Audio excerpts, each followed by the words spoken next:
ଦେଖ ଏବେ ଆମେ ପଢିବା କଣ ଗ୍ରାମ ପଞ୍ଚାୟତ ବିଷୟରେ। ଗ୍ରାମ ପଞ୍ଚାୟତର କାମ କଣ, ଗ୍ରାମ ପଞ୍ଚାୟତର ମୁଖ୍ୟ କିଏ, ଗ୍ରାମ ପଞ୍ଚାୟତ କାହିଁକି ଅଛି, ଗ୍ରାମ ପଞ୍ଚାୟତ ଦ୍ୱାରା ଆମର କଣ ସବୁ ଲାଭ ହଉଛି, ସେସବୁ ବିଷୟରେ ଆମେ ଜାଣିବା।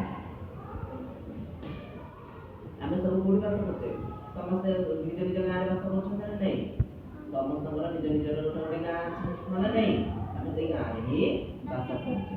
ସେମିତି ଆମେ ଯେମିତି ଗୋଟେ ଗାଁରେ ବାସ କରୁଛେ, ଆମ ପାଖାପାଖି ଅଞ୍ଚଳରେ ଅନ୍ୟମାନେ ଗୋଟେ ଗୋଟେ ଗାଁରେ ବାସ କରୁଛନ୍ତି, ସେମିତି କିଛି ଗାଁକୁ ନେଇକି ଆମର କଣ ତିଆରି ହେଇଛି, ଗ୍ରାମ ପଞ୍ଚାୟତ।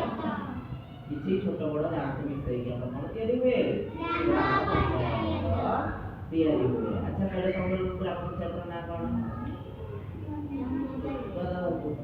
ଗ୍ରାମ ପଞ୍ଚାୟତ କୋଉଠି?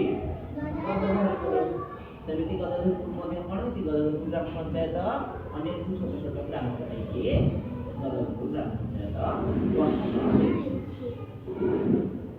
ପଞ୍ଚାୟତର ମୁଖ୍ୟଙ୍କୁ ସରପଞ୍ଚ କୁହାଯାଏ।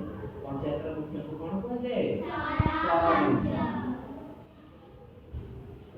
ଏବଂ ତାଙ୍କୁ କାମରେ ସାହାଯ୍ୟ କରିବା ପାଇଁ ଅନେକ କେତେଗୁଡ଼ିଏ ଶବ୍ଦ ଥାନ୍ତି। ପଞ୍ଚାୟତରେ ସରପଞ୍ଚଙ୍କୁ ସାହାଯ୍ୟ କରିବା ପାଇଁ ଅନ୍ୟାନ୍ୟ ସଦସ୍ୟ ପଞ୍ଚାୟତର ରହିଥାନ୍ତି। ଗ୍ରାମ ପଞ୍ଚାୟତର କାମ ଗୁଡ଼ିକୁ ଦୁଇ ଭାଗରେ ବିଭକ୍ତ କରାଯାଇଛି। ଗ୍ରାମ ପଞ୍ଚାୟତର କାମ ଗୁଡ଼ିକ କେତେ ଭାଗରେ ବିଭକ୍ତ କରାଯାଇଛି, ଦୁଇ ଭାଗରେ। ଗୋଟେ ହେଉଛି କଣ ଇଚ୍ଛାଧୀନ, ଆଉ ଗୋଟେ ବାଧ୍ୟତାମୂଳକ।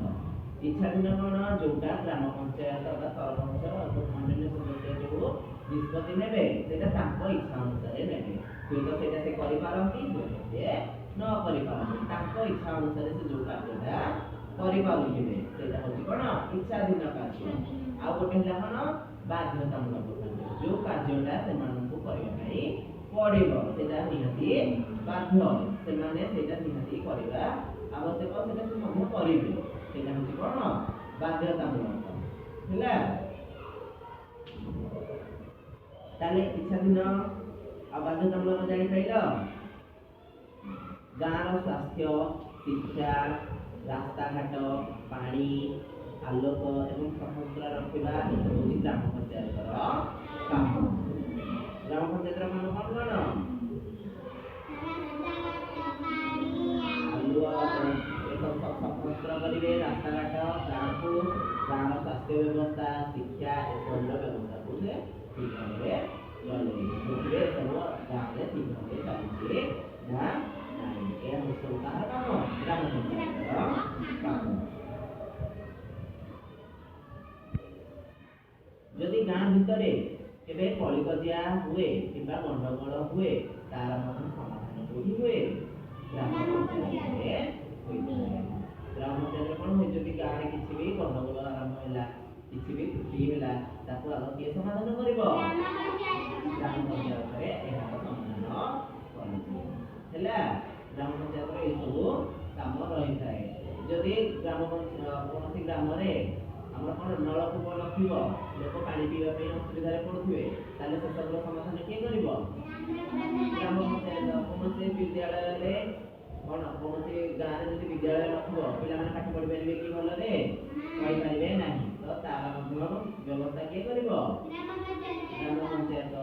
ସ୍ୱାସ୍ଥ୍ୟ ବ୍ୟବସ୍ଥା, ଯଦି କୌଣସି ଗାଁରେ ଭଲ ସ୍ୱାସ୍ଥ୍ୟ କେନ୍ଦ୍ର ନଥିବ, ତାହେଲେ ଦେହ ଖରାପ ହେଲେ ଆମେ ଯାଇକି ଦେଖେଇ ପାରିବା କି ଡକ୍ଟରଙ୍କୁ, ଦେଖେଇ ପାରିବାନି। ଯଦି ଦେଖେଇବା ତାହେଲେ ଆମକୁ ଦୂର ବାଟ ଯିବାକୁ ପଡିବ, ଯାହାଦ୍ୱାରା କଣ ହବ, ଗାଁ ଲୋକଙ୍କର ଅସୁବିଧା ହବ। ତେଣୁକରି ଅସୁବିଧା ଦୂର କରିବା ଦାୟିତ୍ୱ କାହାର, ଗ୍ରାମ ପଞ୍ଚାୟତ। ଜାଣି ହେଲା ନା ନାଇଁ, ଗ୍ରାମ ପଞ୍ଚାୟତ ବିଷୟରେ ଜାଣିପାରିଲ। ଗ୍ରାମ ପଞ୍ଚାୟତର ଦ୍ୱାରା କଣ ହଉଛି, କଣ କଣ ସୁବିଧା